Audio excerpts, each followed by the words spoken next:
2025학년도 대학 수학능력시험 9월 모의평가 국어 영역에 대해서 살펴보도록 하겠습니다. 먼저 문항 및 지문 구성에 대해서 살펴보도록 하겠습니다.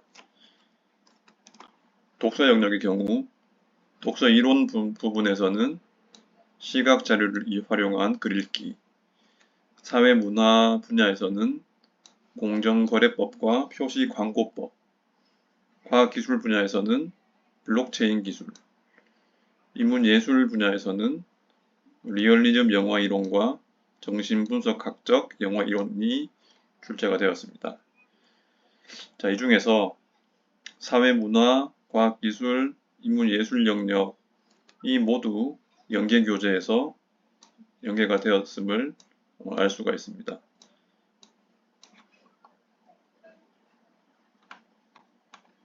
네, 다음으로 문학 영역에 대해서 살펴보도록 하겠습니다. 고전 소설은 수산의 광한루기가 출제가 되었고, 갈래복합 문항으로는 백석, 문태준, 유본예의 작품이 각각 출제가 되었습니다. 현대 소설로는 윤은길의 작품이 출제가 되었고, 고전 시가 작품으로는 정철의 시조 2편과 조전성의 호화곡이 출제가 되었습니다. 그 중에서 갈래복합의 지문들이 수능 특강에서 연계가 되었고, 현대소설이 마찬가지로 수능 특강에서 연계가 되었고, 고전시가의 호화곡이 수능 특강에서 연계가 되었습니다. 특이한 점은 갈래복합을 구성하고 있는 영역들이 육모와는 다르게 작년 수능과 동일한 문항수와 영역으로 변화하였음이 확인되었습니다.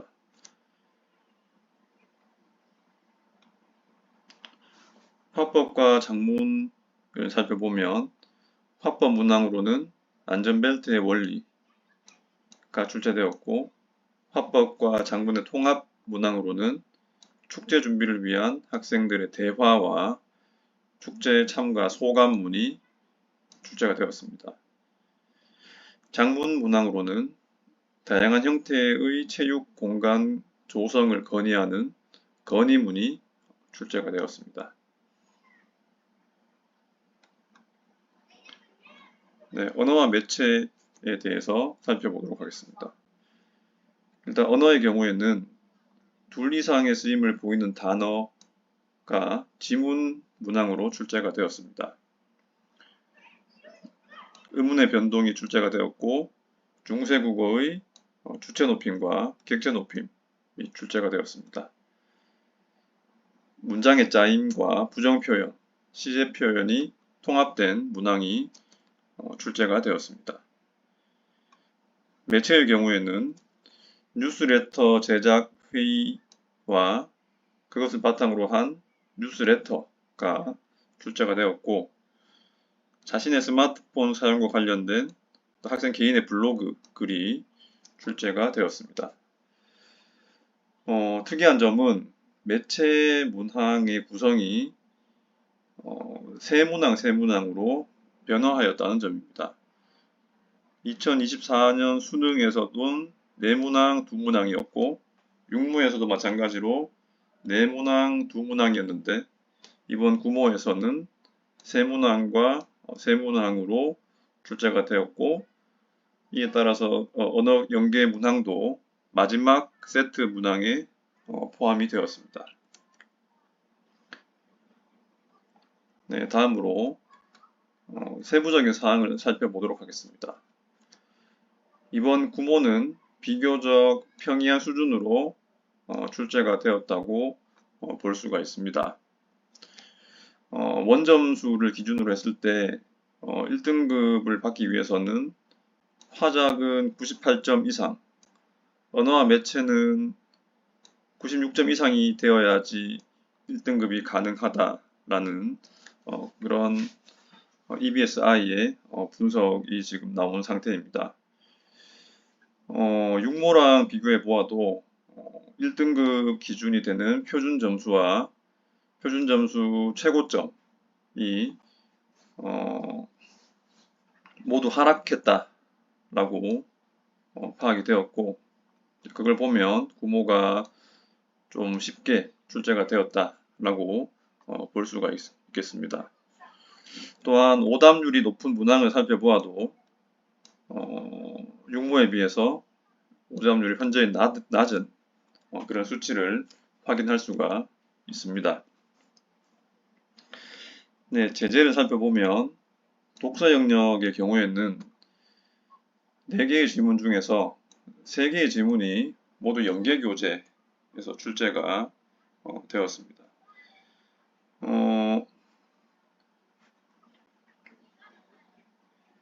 사회 문화 지문과 과학기술 지문은 수능 특강 독서에서 연계가 되었고, 리얼리즘 영화 1호는 수능 완성에서 출제가 되었습니다. 연계교재를 충분히 학습한 학생이라면 상당히 연계율이 높았다라고 그렇게 체감을 했을 것으로 예상이 됩니다. 문학 영역을 살펴보면 현대시, 백석의 시와 고전시가 조전성의 시조와 현대소설 윤은길의 작품이 모두 수능특강 문학에서 연계가 되었습니다. 고전소설 강한루기 같은 경우에는 연계가 되지 않은 작품이지만 춘향전을 기반으로 한 작품이고, 또 보기 문항에서 작품에 대한 정보를 충분히 제공하고 있기 때문에 학생들이 문제를 해결하는데 크게 어렵지는 않았을 것이라고 생각이 됩니다. 네, 현대시 문태준의 작품과 고전 수필 유본예의 작품도 연계가 되지 않은 생소한 작품이었습니다.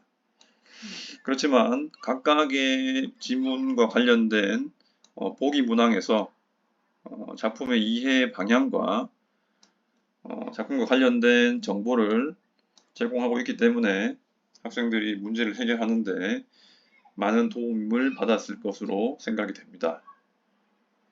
정철의 시조 2편도 연계가 되지 않았지만 고전시가에서 흔히 나타나는 그런 일반적인 주제를 다루고 있고, 이 또한 보기 문항에서 작품과 관련된 역사적인 배경에 대한 정보를 제공하고 있기 때문에 학생들이 문제를 푸는데 크게 어렵지는 않았을 것이다. 이렇게 판단이 됩니다. 네, 문항 구성과 관련해서 특징적인 거는 갈래복합 문항이 육모에 비해서 한 문항이 늘었습니다. 또 육모와 달리 현대시 2작품과 고전수필 1작품으로 작품이 구성되면서 2024 수능, 그러니까 작년 수능과 동일한 어떤 양상을 보였다라는 점을 지적할 수가 있겠습니다. 자, 또한 이번 작년 수능과 육모와 달리 이번 구모에서는 현대시 보기 문항에서 선지와 관련된 어떤 그런 지문 정보를 쉽게 파악할 수 있도록 지문에 진하게 표시를 해두었습니다. 일반적으로 이제 볼드 표시라고 하는데 학생들이 선지에 나온 내용을 지문에서 빠르게 찾을 수 있는데 많은 도움을 주었을 것이다. 이렇게 생각이 됩니다. 네, 화법을 보면 안전벨트의 원리를 주제로 한 학생의 발표가 출제가 되었고, 화법과 작문 통합 문항으로는 축제 준비를 위한 학생들의 대화와 소감문이 출제가 되었습니다. 작문 문항은 다양한 형태의 체육 공간을 조성해 달라라는 어떤 그런 학생 건의문이 출제가 되었습니다. 전반적으로 학생들이 쉽게 접할 수 있는 소재, 아니면 학생들이 쉽게 겪을 수 있는 상황을 기반으로 한 그런 문항들이 출제가 되었음을 알 수가 있습니다. 언어 문항은 품사 통용에 대한 이해를 바탕으로 실제 문장에서 분석해보는 어떤 그런 문항이 출제가 되었고, 둘 이상의 쓰임을 보이는 명사와 동사를 파악하는 그런 문항이 출제가 되었습니다. 또한 이제 의문의 변동의 적절성을 평가하는 문항이나 중세국어의 높임 표현에 대한 문항, 그 다음에 아는 문장의 문장 구조와 부정 표현, 시제 등을 복합적으로 이해하는 문항 등이 출제가 되었습니다.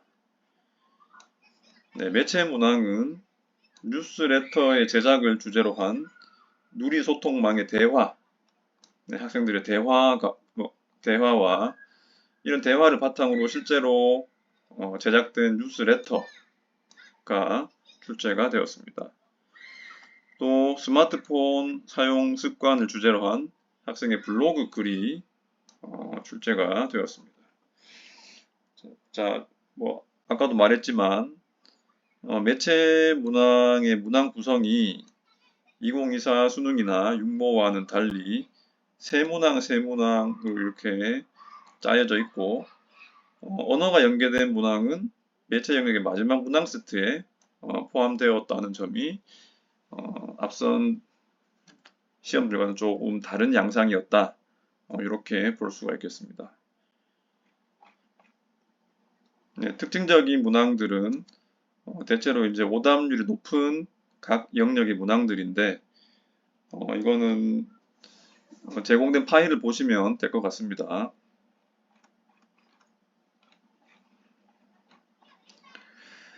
네, 마지막으로 학습 전략에 대해서 살펴보도록 하겠습니다.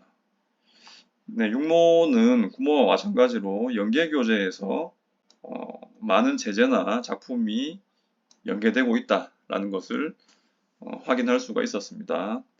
그렇기 때문에 연계교재를 집중적으로 학습할 필요가 있습니다.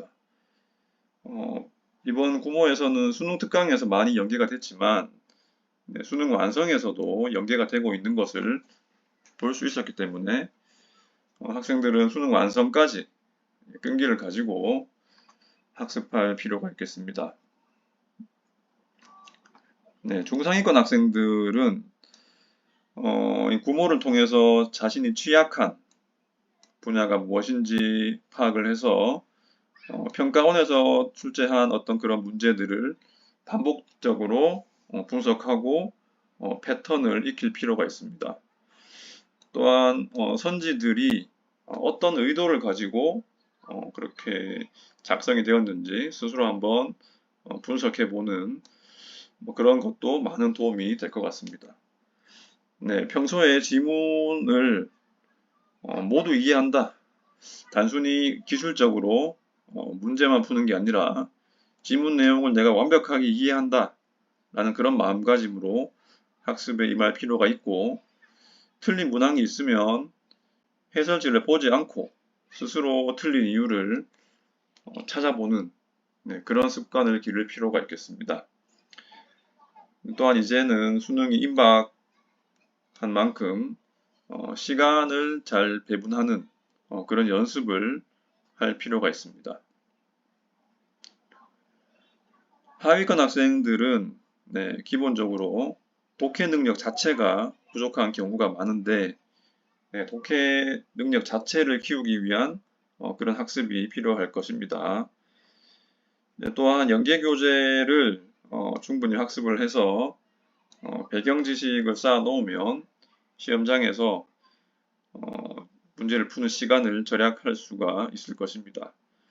또 자신이 평소에 자신이 있는 분야, 자신이 있는 영역과 자신이 없는 영역을 잘 파악해서 우선 시험장에서 자신 있는 분야를 먼저 푸는 것도 시간을 조절하는 데 도움이 될 것입니다. 네, 문학 영역에서 만약에 처음 보는 작품이 나왔다라고 한다면 보기 문항에 제시된 어떤 그런 보기 정보를 잘 살펴보면 지문을 이해하는 힌트를 받을 수 있을 것입니다.